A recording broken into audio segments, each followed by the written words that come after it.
இயேசுவில் எனக்கு பிரியமான சகோதர சகோதரிகளே, இன்று ஆண்டின் பொது காலத்தின் 22ஆம் வாரம் வியாழக்கிழமையில் நாம் இருக்கின்றோம்.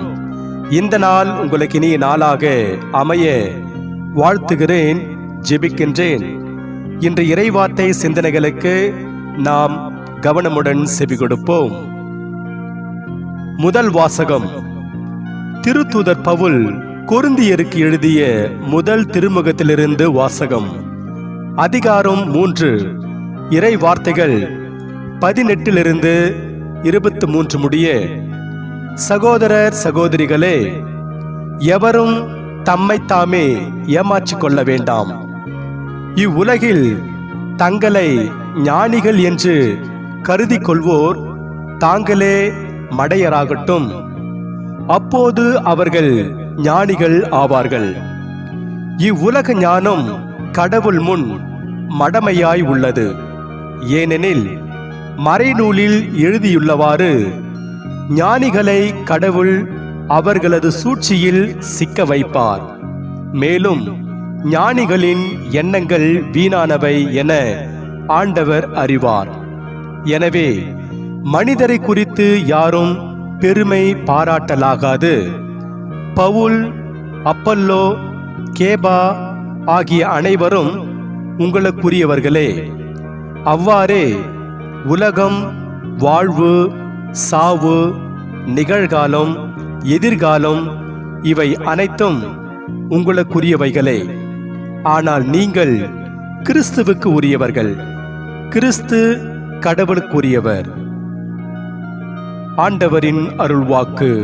இறைவனுக்கு நன்றி. பதிலுரை பாடல். திருப்பாடல் 24ஆம் அதிகாரம். மண்ணுலகும் அதில் நிறைந்துள்ள அனைத்தும் ஆண்டவருடையவை.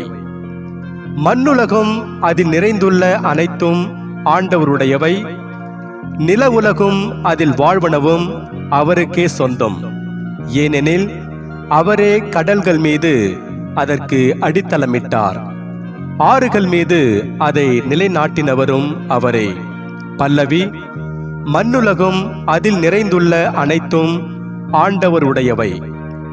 ஆண்டவரது மலையில் ஏறி தகுதியுள்ளவர் யார்? ஆண்டவர் மலையில் ஏற தகுதியுள்ளவர் யார்? அவரது திருவுலத்தில் நிற்கக்கூடியவர் யார்? கரைப்படாத கைகளும் மாசற்ற மனமும் உடையவர், பொய் தெய்வங்களை நோக்கி தம் உள்ளத்தை உயர்த்தாதவர். பல்லவி. மண்ணுலகும் அதில் நிறைந்துள்ள அனைத்தும் ஆண்டவருடையவை. இவரே ஆண்டவரிடம் ஆசி பெறுவார்.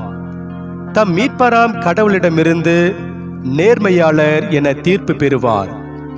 அவரை நாடுவோரின் தலைமுறையினர் இவர்களே. யாக்கோப்பின் கடவுளது முகத்தை தேடுவோர் இவர்களே. பல்லவி. மண்ணுலகும் அதில் நிறைந்துள்ள அனைத்தும் ஆண்டவருடையவை. அல்லேலூயா, அல்லேலூயா. என் பின்னே வாருங்கள், நான் உங்களை மனிதரை பிடிப்பவர் ஆக்குவேன் என்கிறார் ஆண்டவர். அல்லேலூயா. ஆண்டவரே, நற்செய்தியை தகுந்த விதத்தில் எடுத்து சொல்ல என் உள்ளத்தையும் உதட்டையும் தூய்மையாக்கும். ஆண்டவர் உங்களோடு இருப்பாராக, உன் ஆன்மாவோடும் இருப்பாராக. தூய லூக்கா எழுதிய பரிசுத்த நற்செய்தியிலிருந்து வாசகம். ஆண்டவரே, மாட்சி உமக்கே. லூக்கா நற்செய்தி அதிகாரம் 5, இறை வார்த்தைகள் 1 11 முடிய. அக்காலத்தில் இயேசு கெனசரேத்து ஏரிக்கரையில் நின்று கொண்டிருந்தார்.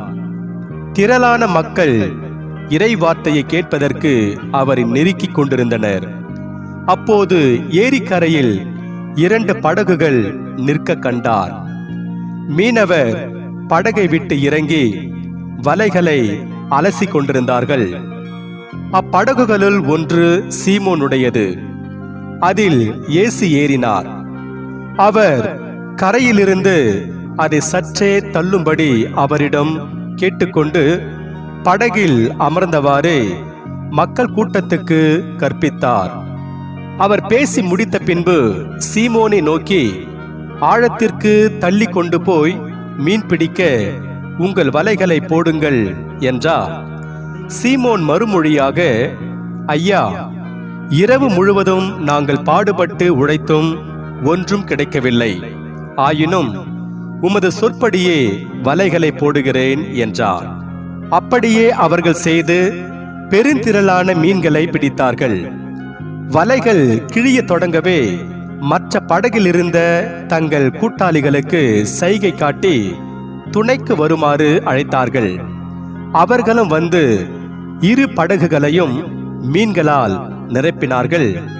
அவை மூழ்கும் நிலையில் இருந்தன. இதை கண்ட சீமோன் பேதுரு இயேசுவின் கால்களில் விழுந்து, ஆண்டவரே, நான் பாவி, நீர் என்னை விட்டு போய்விடும் என்றார். அவரும் அவரோடு இருந்த அனைவரும் மிகுதியான மீன்பாட்டை கண்டு திகைப்புற்றனர். சீமோனுடைய பங்காளிகளான செபதேயுவின் மக்கள் யாக்கோப்பும் யோவானும் அவ்வாறே திகைத்தார்கள். இயேசு சீமோனை நோக்கி, அஞ்சாதே, இது முதல் நீ மனிதரை பிடிப்பவன் ஆவாய் என்று சொன்னார். அவர்கள் தங்கள் படகுகளை கரையில் கொண்டு போய் சேர்த்த பின் அனைத்தையும் விட்டுவிட்டு அவரை பின்பற்றினார்கள். ஆண்டவரின் அருள்வாக்கு. கிறிஸ்துவே உமக்கு புகழ். நற்செய்தி வாக்கினால் என்னுடைய பாவங்கள் அகல்வதாக. ஆமென். இவ்வுலக ஞானம் கடவுள் முன் மடமையாய் உள்ளது.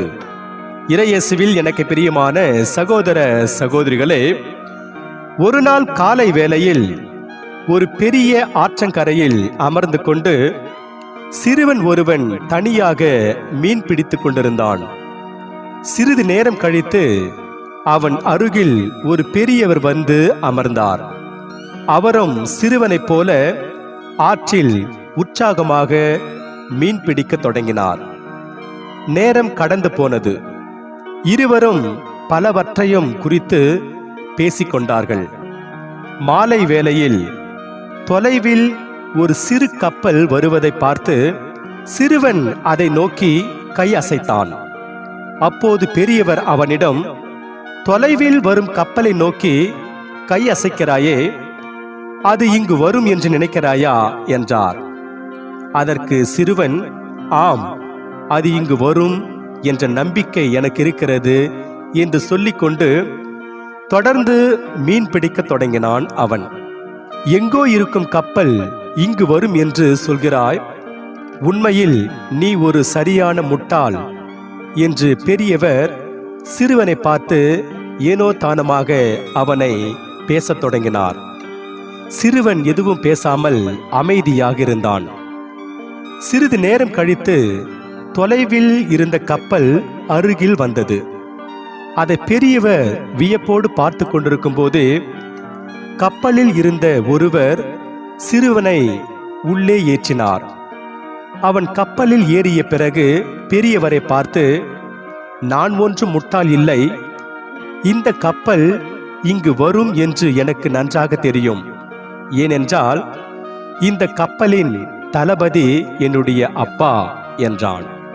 இதை கேட்டதும் பெரியவருக்கு தூக்கி வாரி போட்டு விட்டது. இறையேசுவில் எனக்கு பிரியமான சகோதர சகோதரிகளே, இந்த நிகழ்வில் வருகின்ற பெரியவரை போல ஒரு சிலர் தங்களுக்கு எல்லாம் தெரியும் என நினைத்து கொண்டு கடைசியில் அவமானப்படுவதுண்டு. இன்றைய இறைவார்த்தை இவ்வுலக ஞானம் கடவுளுக்கு முன் மடமையாய் உள்ளது என்ற சிந்தனையை நமக்கு கொடுக்கிறது. அதை பற்றி நாம் சிந்தித்து பார்ப்போம். கொரிந்து நகர் திரு அவையில் இருந்த ஒரு சிலர், நான் பவுலை சார்ந்துள்ளேன், நான் அப்போல்லோவை சார்ந்துள்ளேன், நான் கேபாவை சார்ந்துள்ளேன் என்று சொல்லிக்கொண்டு அதன் நிமித்தம் பிளவுபட்டிருந்தார்கள். தங்களையே ஞானிகள் என்று கருதி கொண்டார்கள். அப்போதுதான் பவுல் அவரிடம், இவ்வுலக ஞானம் கடவுள் முன் மடமையாய் உள்ளது என்கிறார். தன்னுடைய கூற்றை என்பிக்க அவர் பழைய ஏற்பாட்டிலிருந்து மேற்கோள் காட்டுகிறார்.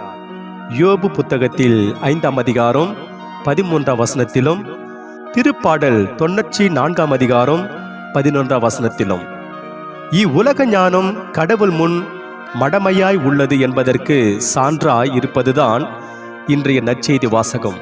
மீன் பிடிப்பதில் கை தேர்ந்தவர் பேதுரு. ஆனாலும் அவர் இரவு முழுவதும் பாடுபட்டும் மீன் ஒன்றும் கிடைக்கவில்லை. அப்போதுதான் இயேசு அவரிடம் ஆழத்திற்கு தள்ளி கொண்டு போய் மீன் பிடிக்க உங்கள் வலைகளை போடுங்கள் என்கிறார். இயேசு இவ்வாறு சொன்னபோது சாதாரண தச்சரின் மகனான இவருக்கு மீன் பிடிப்பதை பற்றி என்ன தெரியும் என்று பேதுரு நினைக்கவில்லை. மாறாக அவர் இயேசு சொன்னது போல செய்கிறார். அதனால் அதிகமான மிகுதியான மீன் கிடைக்கிறது. இங்கு நாம் கருத்தில் கொண்ட செய்தி, மனித ஞானத்தை மட்டுமே நாம் நம்பிக்கை கொண்டிருந்தால் அது தோல்வியில்தான் முடியும். எப்போது நாம் ஆண்டவர் மீது நம்பிக்கை வைத்து அவரது வார்த்தையின்படி நடக்கின்றோமோ அப்போது நமக்கு வெற்றிக்கு மேல் வெற்றி கிடைக்கும். இன்று நமக்கு கொடுக்கப்படுகின்ற இறை சிந்தனையாக, மனிதரால் ஒன்றும் முடியாது, ஆண்டவரால் எல்லாமே முடியும். எனக்கு ஒன்றும் தெரியாது என்பதை அறிவதே ஞானம். ஆண்டவருக்கு கீழ்ப்படிவோர் ஒருபோதும் ஏமாற்றம் அடைவதில்லை. இன்று நமக்கு கொடுக்கப்படுகின்ற இறை வார்த்தையாக, ஏனெனில் ஞானிகளுக்கும் அறிஞர்களுக்கும் இவற்றை மறைத்து குழந்தைகளுக்கு வெளிப்படுத்தினீர் என்று மத்திய நற்செய்தி 11ஆம் அதிகாரம் 25ஆம் வசனத்தில் இயேசு கூறுகிறார். எனவே இறையேசுவில் பிரியமான சகோதர சகோதரிகளே, நாம் கடவுளின் ஞானம் நமக்கு கிடைக்க சிறு பிள்ளைகளாய் மாறி இறையருளை நிறைவாக பெறுவோம். இறைவன் உங்கள் அனைவரையும் நிறைவாக ஆசீர்வதிப்பாராக. ஆமென்.